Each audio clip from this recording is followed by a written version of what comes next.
with us. In today's transcript release, we learned that a person named Laura Cooper, the Pentagon's Deputy Assistant Secretary for Russia, testified that Ukraine was very much aware of their military aid being blocked and that a statement on opening investigations would unfreeze the aid. I'm wondering, how critical is what Ukraine knew and when they knew it to the overall case that you're presenting to the American public? Well, it's absolutely critical. It goes to the pressure that they were facing, and they actually didn't want this revealed because they felt that their relationship with the United States was at risk. Here, Anderson, is the important part. Laura Cooper, the career officials at the State Department, at the Defense Department, sounded the alarm bells. They knew that this was wrong policy. They alerted the White House. They said, you can't withhold this aid that Congress has appropriated. It's illegal. And yet their warnings went totally unheard.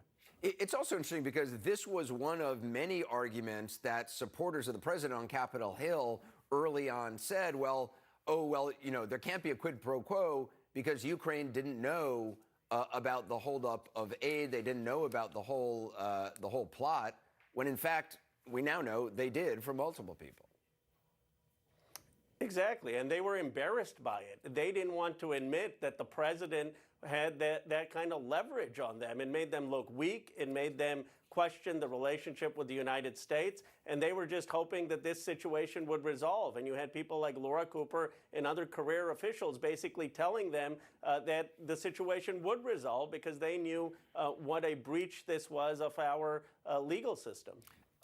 There was a lot of hype in the lead up to the Mueller hearings, and those certainly did not work out as many Democrats had hoped they would with the testimony of Robert Mueller.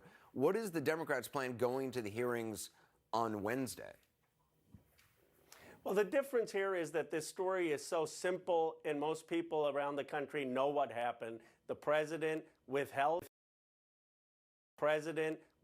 aid from Zelensky because he wanted Zelensky to dig up dirt on Joe Biden and announce that publicly. And you've had witness after witness corroborate this. And what's going to come out in the testimony by a few key witnesses like Ambassador Taylor is this wasn't just one phone call. This was a concerted effort for months to try to get dirt on Joe Biden. So I think the case is simple, and most people are going to understand what went on. It's being reported that Republicans, as part of their strategy, are going to focus on the conspiracy theory that Ukraine interfered in the 2016 election, not Russia, and push unsubstantiated claims about the Bidens.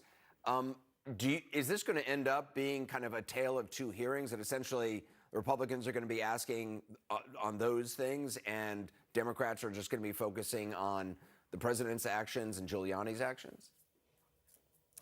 Well, the Republicans are desperate to come up with some defense. They started by saying there's no quid pro quo. Now they can't dispute that. Then they said, well, there may be a quid pro quo, but it's not impeachable. That seemed laughable. So now they're saying, well, let's go and say that it was Ukraine that was actually responsible for interference. And I think the problem with their story is they don't have any facts that actually exonerate the president's actions. They're going to, at some point, have to explain to the American people why the president kept asking Zelensky to dig up dirt on Biden. Why did Biden's name keep coming into the conversation? None of the witnesses scheduled to testify had direct interaction with the president. Both John Bolton and Mick Mulvaney did. I know Democrats are pushing ahead without securing Bolton or Mulvaney's testimony, but doesn't the public deserve to have that final piece of the puzzle? And frankly, wouldn't that make your argument stronger? Yes, they do, and that's why John Bolton should testify. There is no reason for John Bolton not to testify. It's a sheer delay tactic. We're not going to delay for months because John Bolton is unwilling to testify.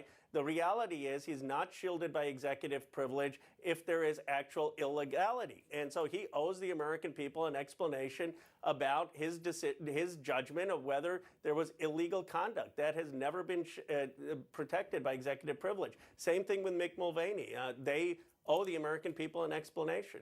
Congressman Khanna, I appreciate your time. Thank you.